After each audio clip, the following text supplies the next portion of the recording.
Hi everyone, I hope you're all doing well and thanks for being here. We've got another timeless reading today that's for somebody out there. My intention is that it will find the people it's meant for and at the right time. Now, it's definitely not for everyone, so if the storyline that emerges is not resonating with you, it's probably not for you. You can still watch the whole reading because it's always an intention of mine that anyone who's drawn to one of my readings will gain something from it. Whether that's an insight, a piece of wisdom, or just the opportunity to see something from a different perspective. So if you happen to be here, I think you're meant to be here. We'll get started shortly. We just do a love pause at this point, and this is where we pause the video and send some love out into the universe. You can also do this as a little Ho'oponopono prayer, and that would be saying the 4 sentences: thank you, I love you, I'm sorry, and please forgive me. So thanks to everyone who does this. The time to pause is now, and we'll start the reading on the next slide. Okay, so this is the spread that we've got for this reading. If you're interested in the decks that I've used, they'll be listed in the description box.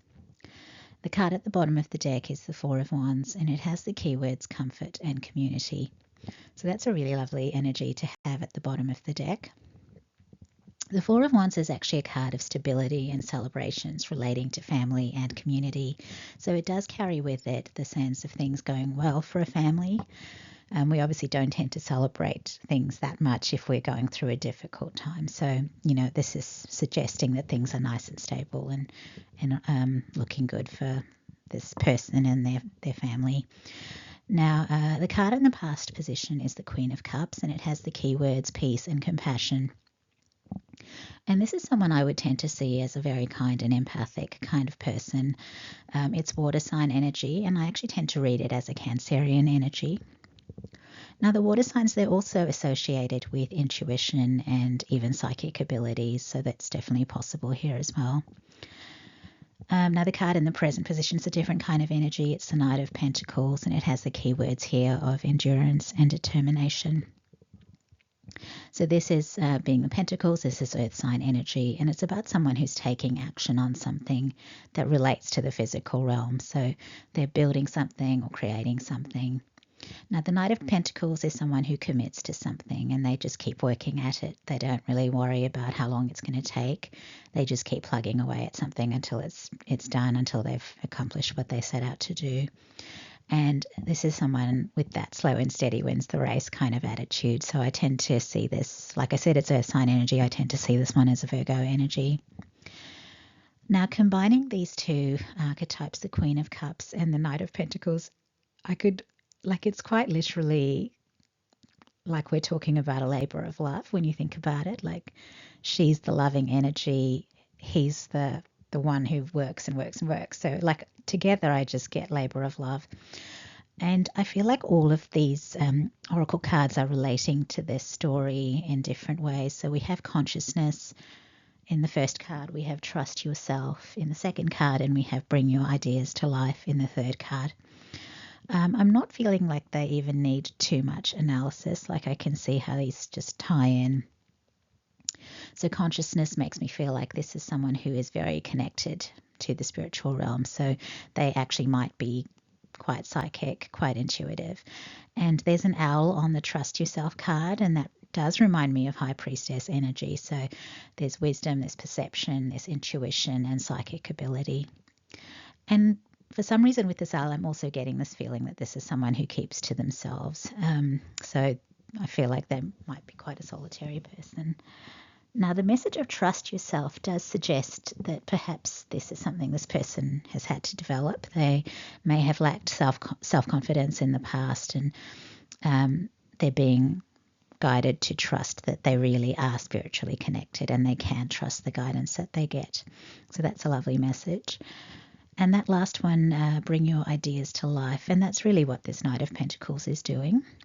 And this card here, it's the electric eel spirit card. So there's more water energy here because this is obviously a water creature. And the backdrop of this card is very blue. So that makes me think of the throat chakra, which relates to expression. So this might be someone who speaks or uses their voice in some way. But the throat chakra can also relate to other types of creative expression, such as writing or painting. So this person's work might involve expression. And with this message, I feel like they get a lot of downloads of divine inspiration. They get a lot of ideas and they do things with that. And I didn't say it, but that owl card also has like a crown chakra feel to it. So I feel like this is the crown chakra, what comes in through the crown chakra being expressed through the throat chakra. And for some reason, I'm picturing someone writing a book that's based on things that are just coming into their head. And obviously it can take a while to write a book, so they're not too stressed about how long it's going to take them to write this book because it's a labor of love for them. Now, the card in the future position of the tarot spread it's actually a lot of water energy, more water energy, and it's a lot of psychic energy coming through there actually, because what we've got here is a major arcana card, and it's the Hanged Man card. Now, the Hanged Man card relates to Neptune, and that's the planetary ruler of Pisces and the 12th house. And the reason I'm seeing this is a big shift in psychic energy is that the 12th house is really as mystical and spiritual as it gets. So the keywords on this Hangman card are patience and perspective. Now, the Hanged Man is someone who feels stuck in their circumstances. So I feel like on the surface, this person might feel like whatever they're working on is taking a long time.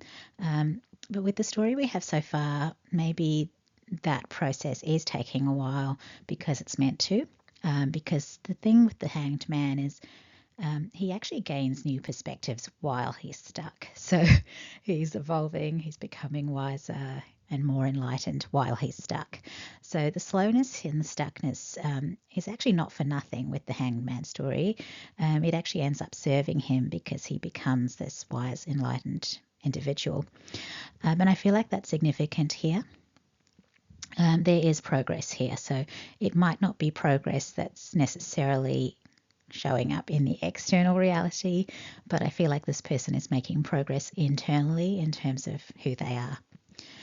With all that Neptune 12th house energy, I feel like they might actually be becoming more psychic and more connected than they were in the past. And that's interesting because they've obviously already started building something tangible, and it's been slow progress, but things are changing on an internal level for them. So I feel like they're going to be speeding up, but maybe not necessarily in the way that they think. So the physical thing they're doing, like if they're writing a book, that might still take time because obviously we do have physical limitations that relate to the physical world. There's only so much we can achieve, we only have so much time and we only have so much resource in terms of money or whatever. So those limitations will still be there. But I feel like what's going on here is that their access to the spiritual realm is getting powered up here. And so this is a bit like if your internet connection gets upgraded and you go from a really slow connection to high-speed internet. And so you used to have to wait for pages to load and images to load. And now everything just happens instantaneously. And with that kind of shift, it probably is going to mean things speed up in an external sense as well. So if we are going to use that writing a book example, this person might be able to sit down and write 2 or 3 chapters in one sitting, and it's because they're getting big downloads happening all at once. So they're not doing what they used to have to do, which was to clunk their way through each chapter. I'm not even sure clunk is a real word in that sentence, but I hope you know what I mean. Like they're not having to mentally work through or untangle anything. They have the story and they can just write it. So I'm thinking back to that trust yourself card actually, because they might have felt clunky before because maybe these downloads were slow or they were patchy and then they had to piece them together to make a story out of them. But I feel like in the future, these downloads are going to be giving them the whole picture all at once. And so it's going to leave no room for doubt. So as I said that, I just had the phrase, I know what I know, pop into my head. So that's my clairaudience. It just does that. It just comes up as a little thing in my head. But with that message, I know what I know, it makes me think of another psychic ability, and that's the one that we refer to as claircognizance.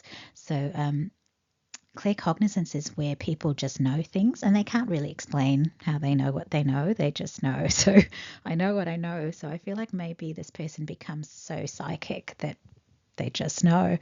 And I guess that's would be like getting an instant download with the whole thing showing up in your head. There's no need to think about it or try and piece anything together or wonder if you've got it right. Like the whole thing is just coming through. It's just all there.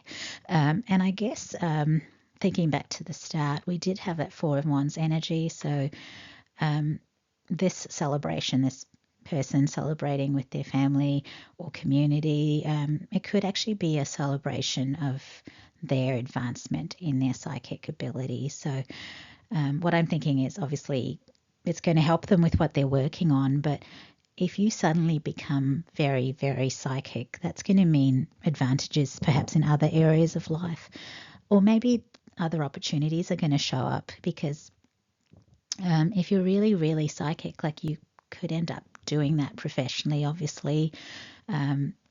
And I don't know if this happens in real life, but I've certainly seen TV shows and movies where, psychics work with law enforcement, like I said, don't know if that really happens, but maybe, if someone is really, really psychic, they might even end up doing things like that. So it could just mean that everything sort of shifts, like maybe instead of just working on what they're working on, they start doing a whole bunch of other things as well.